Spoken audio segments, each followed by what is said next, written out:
Good morning students. कैसे हैं आप? उम्मीद करती हूँ आप सब अपने घर में स्वस्थ होंगे, सुरक्षित होंगे। स्टूडेंट्स, हम पढ़ रहे हैं संचयन का पाठ हामिद खां। हामिद खां पाठ के लेखक का परिचय मैं आपको बता चुकी हूँ। साथ ही पाठ का पृष्ठ 1 और पृष्ठ 2 उसका भी मैंने आपको विस्तृत व्याख्या बता दी थी। आज हम आगे का पाठ पढ़ेंगे।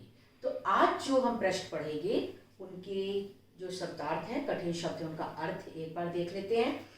वे हैं नियति, भाग्य। पश्तो एक प्राचीन भाषा जो वहां पहले बोली जाती थी पाकिस्तान में।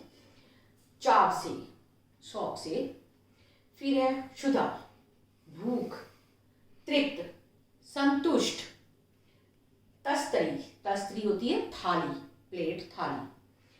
आतताइयों, आतताइय कहते हैं अत्याचारियों, या जिन्हें हम आतंकवादी भी कह सकते हैं।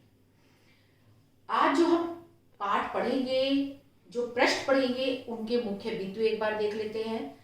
कल आपको याद होगा हमने कहाँ तक पढ़ा था। कल हमने पढ़ा था कि लेखक हामिद खां की दुकान में गया और उसने अपना परिचय दिया। अब उसके आगे हम क्या पढ़ेंगे वो देख लेते हैं। लेखक के द्वारा अपने देश की प्रशंसा करना, फिर हामिद द्वारा लेखक की बात पर विश्वास ना करना, लेखक के प्रेम और व्यवहार से हामिद खां का प्रभावित होना, कि लेखक की का जो व्यवहार और उसके प्रति, उसके मन में जो सबके धर्म के प्रति प्रेम था, उससे वो कैसे प्रभावित हुआ। तो ये है आज जो हम पाठ पढ़े उसके मुख्य बिंदु। स्टूडेंट्स, हम पढ़ रहे थे कि लेखक से हामिद खान ने पूछा कि क्या आप भारत के रहने वाले हैं, हिंदुस्तान के हैं? उसने कहा हाँ। उसने कहा क्या आप हिंदू हैं? उसने कहा हाँ, हिंदू हूँ। ये सुनकर उसे आश्चर्य हुआ और उसने, अब क्योंकि उसे आश्चर्य हो रहा था तो उसने पूछ ही लिया कि आप एक हिंदू होकर और मुसलमानी होटल में खाना खाएंगे? उसने कहा इसमें क्या बात है, हमारे भारत में तो चाहे कोई हिंदू हो, मुसलमान हो, वो कोई जाके जाति या धर्म नहीं पूछता, वो किसी भी होटल में बैठ के खाना खा लेते हैं। और उसने बताया कि जहाँ का मैं रहने वाला हूँ केरल में, कि उस जगह में तो उसने बताया कि हमारे यहाँ एक ढाबा है और उस ढाबे पर, अगर मुसलमानी ढाबा है वो, लेकिन कोई भी हिंदू और मुसलमान जिसे अच्छी चाय पीनी हो या अच्छा पुलाव खाना हो, वो सब उसी होटल में जाते हैं, उसी ढाबे में जाते हैं। जब ये बात हामिद खान ने सुनी तो उसे उसकी बात पर विश्वास नहीं हो रहा था। उसने कहा काश ये सब मैं आपके मुल्क में जाकर देख सकता, अर्थात ये सारी जो आप बता रहे हो ये सब कुछ मैं अपनी आंखों से आपके देश में जाकर देख पाता। जब ये बात हामिद खान ने कही तो लेखक ने उससे पूछा कि मुझे लगता है आपको मेरी बात पर विश्वास नहीं हो रहा है। उसने कहा कि मुझे आपकी बात पर, आप झूठ नहीं बोल रहे, ये बात मैं मानता हूँ, लेकिन मुझे इस बात पर विश्वास नहीं हो रहा है कि कहाँ कोई देश ऐसा भी है जहाँ हिंदू और मुसलमानों के बीच भेदभाव नहीं है। तो फिर उसने बताया कि मैं एक बात अपने मुल्क की बता रहा हूँ, आपने अपने मुल्क हिंदुस्तान की बताई, लेकिन मैं पाकिस्तान की बात बता रहा हूँ कि यहाँ कोई भी हिंदू आपकी कही हुई बातों पर फख्र नहीं कर सकता। अर्थात कोई भी हिंदू आपकी बात जो आप बोल रहे हैं उस पर गर्व महसूस कभी नहीं करेगा, क्योंकि यहाँ जितने भी पाकिस्तान में हिंदू रहते हैं, उन्होंने कहा उनकी नज़रों में तो हम सारे के सारे मुसलमान आतताइयों की औलादे हैं, अर्थात अत्याचारियों की औलाद मानते हैं। कि हमें तो ये कहते हैं कि ये जितने मुसलमान हैं ये सब के सब जो है अत्याचारी हैं, आतंकवादी हैं, कि वो हमें ऐसा मानते हैं। और उन्होंने कहा हम इस हालात से अपनी आन के लिए हमें लड़ना पड़ता है कि हम चाहे उन्हें कितना ही यकीन दिला दें कि हम सब एक जैसे नहीं हैं, हमारे मन में भी हिंदुओं के प्रति प्रेम है, लेकिन कि हमारा तो भाग्य ये है कि चाहे कुछ भी हो जाए, हम उन्हें कितना भी विश्वास दिला दें, लेकिन हिंदू हमारी बात पर यहाँ बिल्कुल भी विश्वास नहीं करते। लेखक का कहना है कि जो बात वो कह रहा था, क्योंकि उसके दिल से वो आवाज़ आ रही थी और उसकी बातों में बिल्कुल सच्चाई थी। लेखक ने कहा कि मैंने उससे उसका नाम पूछा कि आपका शुभ नाम क्या है? तो उसने कहा मेरा नाम हामिद खां है, और खुद ही परिचय देने लगा कि ये जो खाट पर लेटे हुए हैं ये मेरे अब्बा जान है, यानी मेरे पिताजी हैं। और उसने कहा कि आप सिर्फ 10 मिनट इंतजार करिए, सालन यानी सब्जी तो पक गई है और बस मैं रोटी लेकर अभी हाजिर होता हूँ। उसने लेखक ने कहा, मैं इंतजार करने लगा क्योंकि समय बिताने के लिए कुछ तो बोलना ही था। तो उसने कहा कि जैसे ही उसने इधर उधर नजर दिलाई तो हामिद खान ने एक बच्चे को आवाज़ दी और उसने पुकारा कि हे अब्दुल, जल्दी से आ।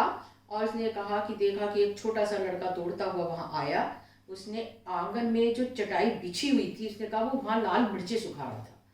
तो वो दौड़ता हुआ आया और फिर हामिद खान ने अपनी जो पश्तो भाषा है, जो वहाँ की प्राचीन भाषा रही होगी, उसी भाषा में कुछ कहा। लेखक ने कहा मुझे समझ नहीं आया उसने क्या कहा, लेकिन वो लड़का दौड़कर जो ढाबा था, दुकान थी, उसके पीछे चला गया। और वहां से उसने कहा कि फिर वो एक तस्तरी यानी एक थाली और साथ में उसने कहा एक और छोटा सा बर्तन लेकर आ गया। अब जब वो थाली वो रख के गया, उसने बताया कि मैंने वो एक जितने भी वहाँ हामिद खान का कहा कि मैंने उसे हामिद साहब से कहा कि भाईजान, जालिमों की इस दुनिया में शैतान भी लुक छिप कर रहता है। कि हम मानते हैं हर इंसान एक जैसा नहीं होता, चाहे हिंदू हो या मुसलमान हो, कोई भी जालिम हो सकते हैं, कोई भी किसी पर अत्याचार कर सकते हैं। और फिर उसने मेरी बात का समर्थन करते हुए उसने कहा, हामिद खान ने कहा कि किसी पर दोष जमाकर या मजबूर करके हम प्यार कभी नहीं मोल ले सकते। प्यार का बदला प्यार ही होता है। और यदि आप किसी पे दोष जमाते हैं, अगर किसी से आप गंदा व्यवहार करते हैं, तो बदले में आपको वैसा ही मिलता है।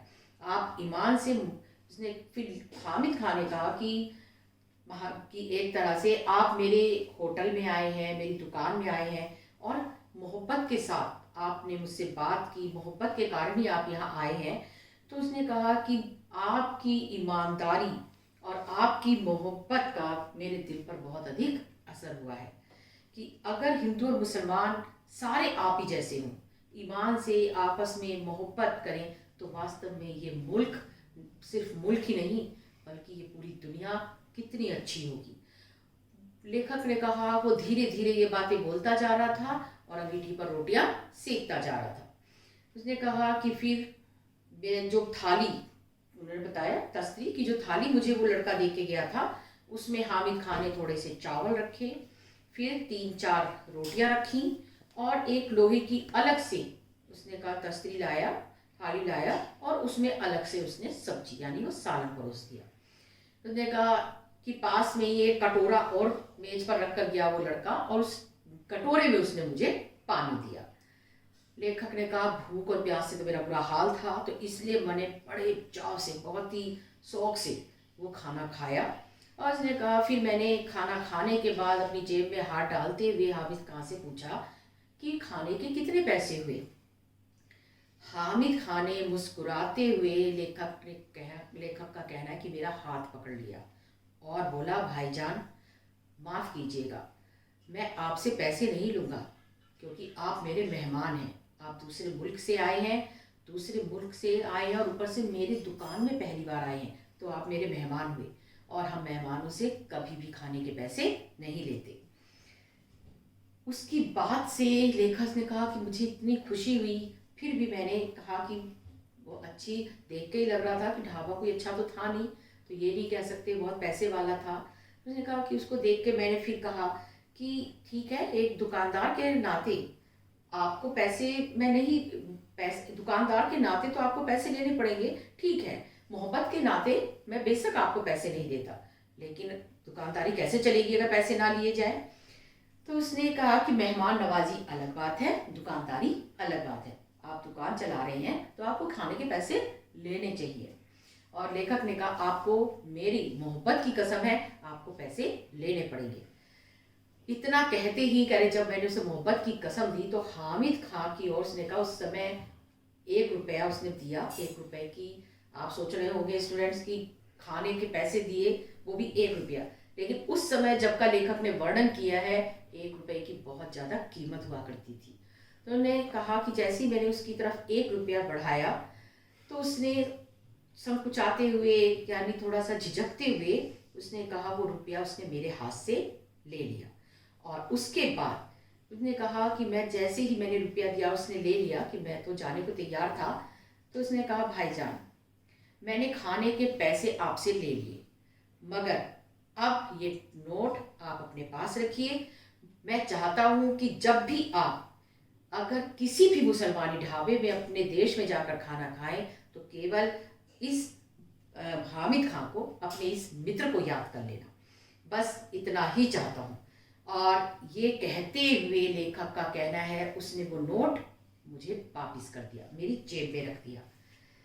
अब लेखक कह रहा है कि उसकी बात से मैं इतना ज़्यादा प्रभावित हुआ कि एक अनजान आदमी अगर वो चाहता तो मुझसे पैसे ले सकता था, लेकिन वो प्रेम के कारण, भाईचारे के कारण उस बेचारे ने, मैं उसके लिए एक अनजान आदमी था, उसने फिर भी मुझसे पैसे नहीं लिए।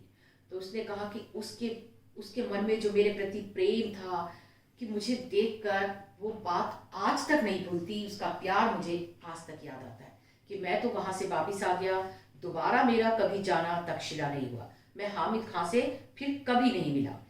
लेकिन उसने कहा वहाँ से गया, सीधा तक्षशिला पहुँच गया, तक्षशिला के मैंने खंडर देखे, और उसके बाद उसने कहा मैं हिंदुस्तान वापस आ गया और फिर कभी दोबारा पाकिस्तान नहीं गया।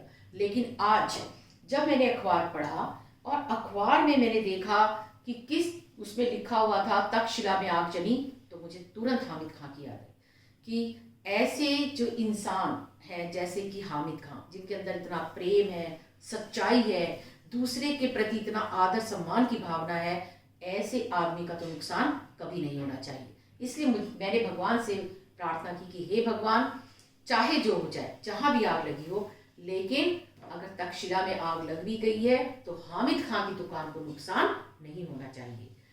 तो ये था पाठ हामिद खां। स्टूडेंट्स, मैं समझती हूँ अच्छी तरह पाठ समझ में आ गया होगा। इस पाठ से हमें क्या शिक्षा मिलती है? इस पाठ का लिखने का केवल लेखक का एक ही अभिप्राय है कि हमारे मन में किसी भी धर्म के प्रति भेदभाव नहीं होना चाहिए। जैसा इस पाठ में वर्णन भी किया है लेखक ने कि हम एक अपने मन में एक धारणा बना लेते हैं, अगर ये हिंदू है तो ये अच्छा ही होगा, ये मुस्लिम है तो अच्छा नहीं होगा, जो मुसलमान है वो हिंदुओं को अच्छा नहीं मानते कि हिंदू है तो ये अच्छे नहीं है, ये मुसलमान है तो ये हमारा अपना है, ये अच्छा है। तो इसी धारणा को मिटाने की कोशिश की है लेखक एस.के. पोटेटकार्ट ने अपने इस पाठ के माध्यम से, कि हमें सभी धर्मों को समान भाव से देखना चाहिए, सबके प्रति प्रेम का व्यवहार रखना चाहिए, क्योंकि इस दुनिया में हर व्यक्ति, हर इंसान एक जैसा नहीं है। कुछ बहुत ज़्यादा, चाहे किसी भी धर्म के हो, बहुत ज़्यादा अच्छे हैं, हाँ कुछ हैं बुरे, लेकिन उनके कारण उस किसी एक धर्म को पूरी तरह से खराब कह देना गलत है। तो ये पाठ हमें शिक्षा देता है कि आपस में मतभेद नहीं होना चाहिए धर्मों के बीच, सब में प्रेम से रहें, तो ये दुनिया बहुत अच्छी बन जाएगी। यही सीख देते हैं एस.के. पोटेटकार्ट। तो आज हमारा ये पाठ हामिद खां समाप्त होता है। मुझे पूरी उम्मीद है स्टूडेंट्स आपको ये पाठ अच्छी तरह से समझ में आ गया होगा। इसके जो प्रश्न उत्तर हैं वो मैं आपको भेज दूंगी, आप नोटबुक में कर लीजिए। जो भी कुछ मैं आपसे बार बार कहती हूँ समझ में नहीं आता तो आप पर्सनली फ़ोन करके या फिर मैसेज करके पूछ लीजिए। Thank you.